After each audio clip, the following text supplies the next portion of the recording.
I slammed the door behind me and lunged across the motel room, my heart pounding, every nerve alive with adrenaline.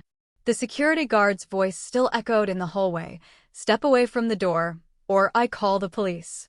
My mother's face, wild with rage and panic, burned in my memory. My brother's fists pounding. The bright red auction sign hammered into their lawn. The stolen identity. The frozen accounts.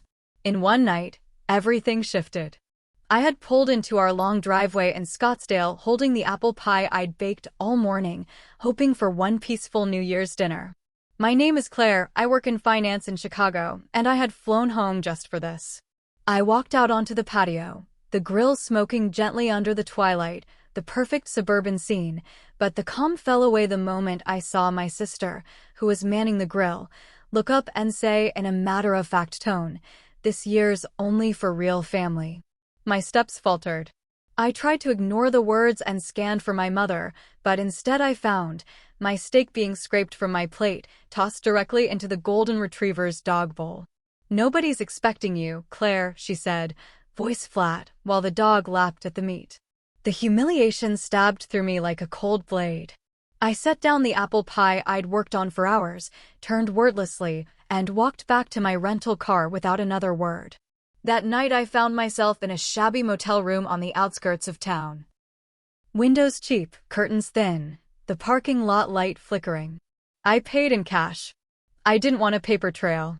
I locked the deadbolt and chain, slid onto the edge of the bed. I lay there in my clothes, the air conditioner humming and rattling, the silence pressing in. For the first time that day, I could breathe. I was supposed to be at a party. I was supposed to laugh, count down to midnight, feel included. Instead, I sat in a motel room staring out at the flickering sign, "Motel vacancy," the O sputtering. The pie was still on their patio table. My homemade apple pie. I wondered whether they would eat it or toss it in the trash. They never wasted food, only people. I drove here slowly. Not in a panic. Not crying. Just driving. Past the manicured neighborhoods of Scottsdale, past golf resorts shimmering under the setting sun, until the streetlights got cheaper and farther apart. When the sign beckoned, I pulled in, paid in cash, feeling the old familiar surge of clarity begin to form. My mother's voice flat, mocking her words echoed, "This year's only for real family." My sister's smirk from the grill. My father's passive silence. I felt the old, good daughter, veneer peeling away. I thought of the apartment I'd earned in Chicago. Small, clean, mine. I had worked 60 hours a week, saved my money, paid my bills on time, because I was the responsible one, what Mom always said. Claire is the responsible one. She can handle it. I pulled out my phone. I opened my banking app. My thumb hovered steady. The humiliation was still hot in my chest, but some of the burn was already cooling into something harder, something cold and clear. I tapped into our joint account, an old account from college, which Mom had insisted we keep, just in case. I realized the truth. They never sent me money. I sent them money. The bonuses, the transfers, my salary, all flowed through that account for the house, their bills, the dog. I scrolled through the transaction history, payments to a golf club membership under my name, pricey wine purchases initialed with Mom's signature, thousands spent on gourmet dog meat while I ate last. The number line stretched out like a silent testimony. The charges piled up. December 28th, gourmet meat for Buddy the dog. December 29th, $800 wine at Napa, signed, LM. December 30th, Scottsdale Pines Golf Club membership. The number of each charge, the description, they felt like punches to my gut. And then, the bonus I nearly cried for. $10,000 deposited into that joint account the week before. I'd planned to use it to pay off student loans. Instead, I discovered it had vanished almost entirely. The numbers smiled at me cruelly. Thousands to furniture, lavish patio upgrades, that dog's food subscription. These weren't little things, they were evidence. Thousands of little cuts. I sat on the stiff bed in the motel room, the comforter rough beneath me, and I realized I wasn't real family. I was a resource. I was the bank. A bank told to leave and not welcomed. My phone buzzed. I flinched. It was Uncle Rufus, Mom's brother, an outcast in the family, the one who alone had ever sent me a birthday card. "Don't let them wear you down, kid." I answered quietly. He asked if I was okay. He said he'd spoken to my father and mother. He said they hadn't noticed I left. "They didn't even notice you left," he repeated, his voice rough. It should have hurt. It didn't. It freed me. I stood up from the bed and looked through the gap in the thin curtains at the flickering valet sign outside. I told him, "They think I'll be back. I always come back. I always apologize. I always pay the bill." Rufus said nothing for a moment. "Then, you don't have to, you know." I stopped pacing, looked at my reflection in the dark television screen. Tired, 30-year-old financial analyst. A woman who let her family treat her like a child for so long. "They see you as a wallet, Claire," he said softly. "Not a person." I whispered, "They fed my dinner to the dog." He heard me. I collected the cold clarity. I froze. "Yes," I said to him. "They did." He replied, "Then do what you have to do." The weight on my shoulders lightened. I wasn't angry anymore. I was cold, cool, calm, ready. I tapped on Linda's card in the banking app. Freeze card. Click. The toggle glowed red. The card belonging to my mother was inactive. Then Dad's card freeze. Then my sister's freeze. One by one, they lost access to the money I had been feeding them for decades. Then I locked the joint account entirely. Lock account. Are you sure? I pressed confirm. The screen flashed. Account restricted. I sat back. Silence swelled in the room. The air conditioner finally stilled its hum and rattle. For the first time in my adult life, no one else was spending my money. I imagined the morning, Mother's card declines at the grocery store. My sister's membership card rejected at the golf club. My father, fumbling at the gas station. They will be furious. Screaming. Threats. Guilt trips. I silenced my phone. Do not disturb. I lay down, still in my clothes, and fell asleep within 10 minutes. I awoke to gray morning light. The motel curtains were thin, the room unchanged. My phone bore 14 missed calls, 7 from Mom, 4 from my sister, 3 from Dad. 22 unread messages. The first, card declined. Fix it now.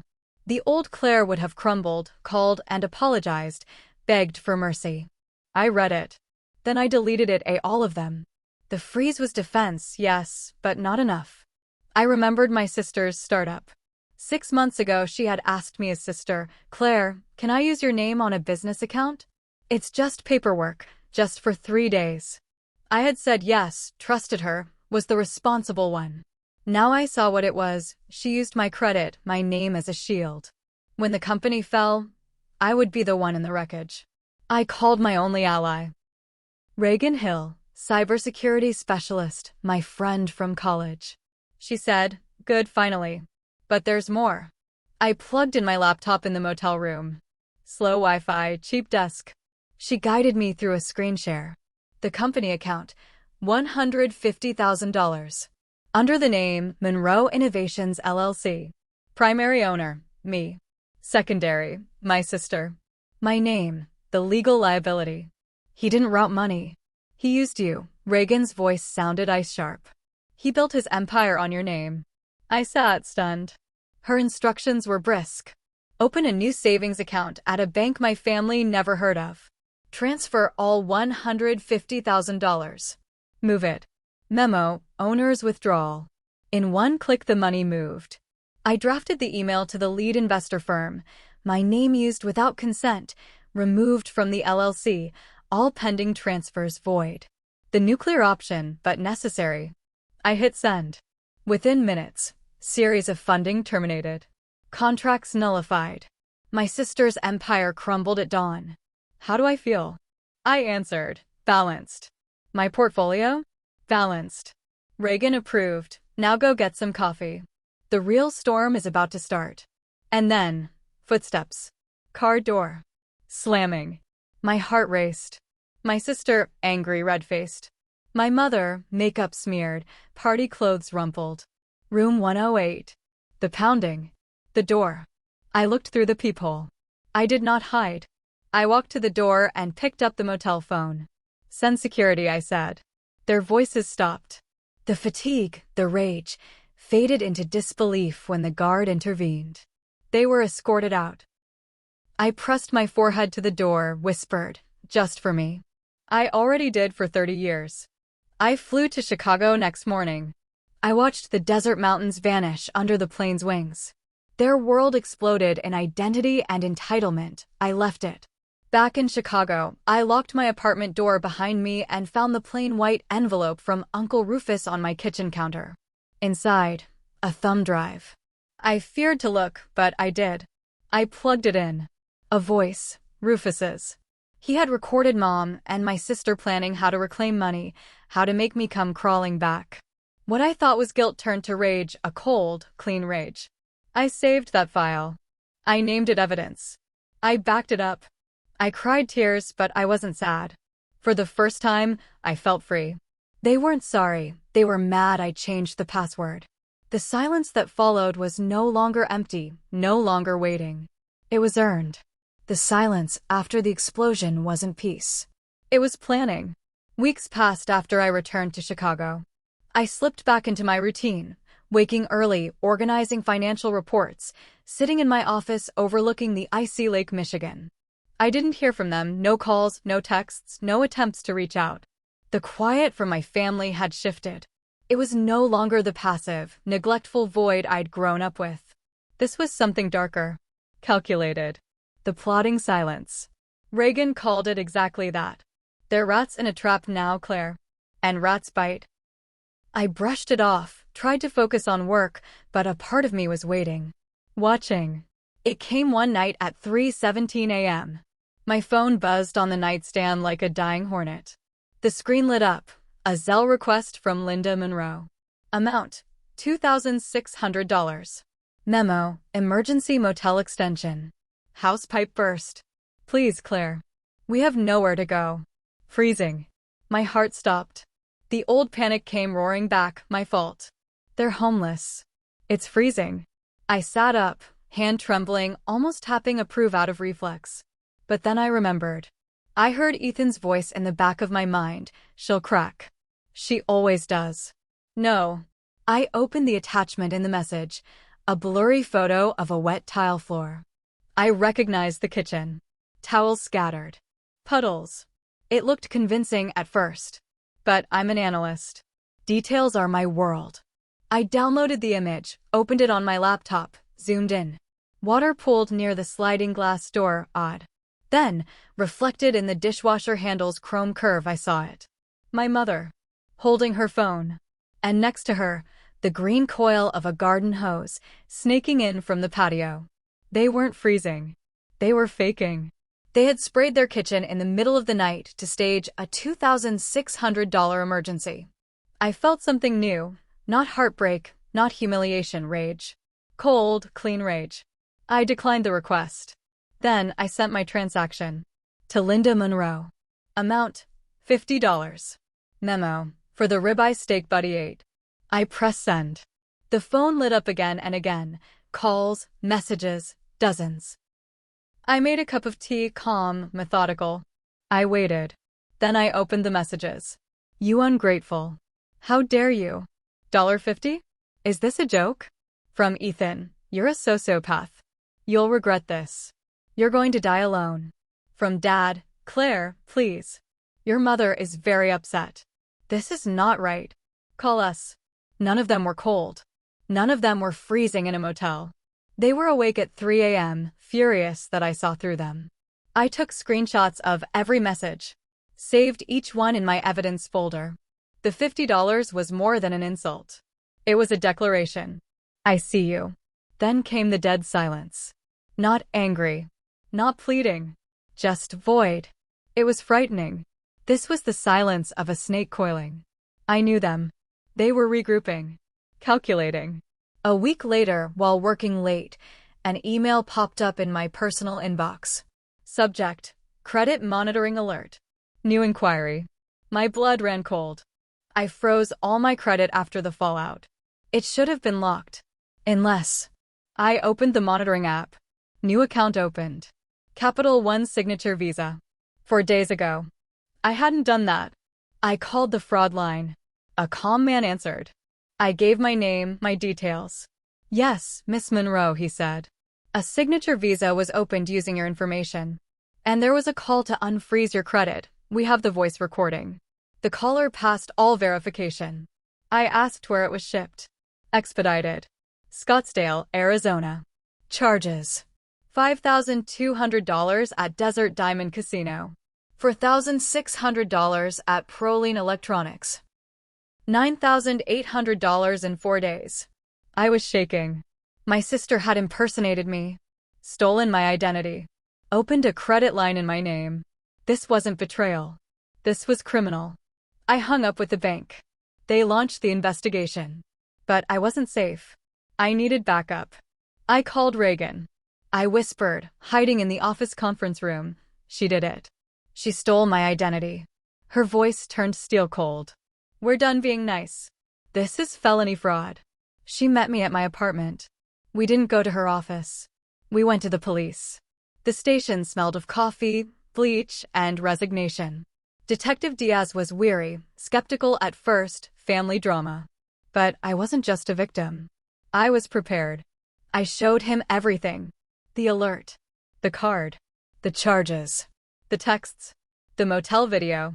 The voice recording of my family plotting. He listened to the file. His jaw tightened.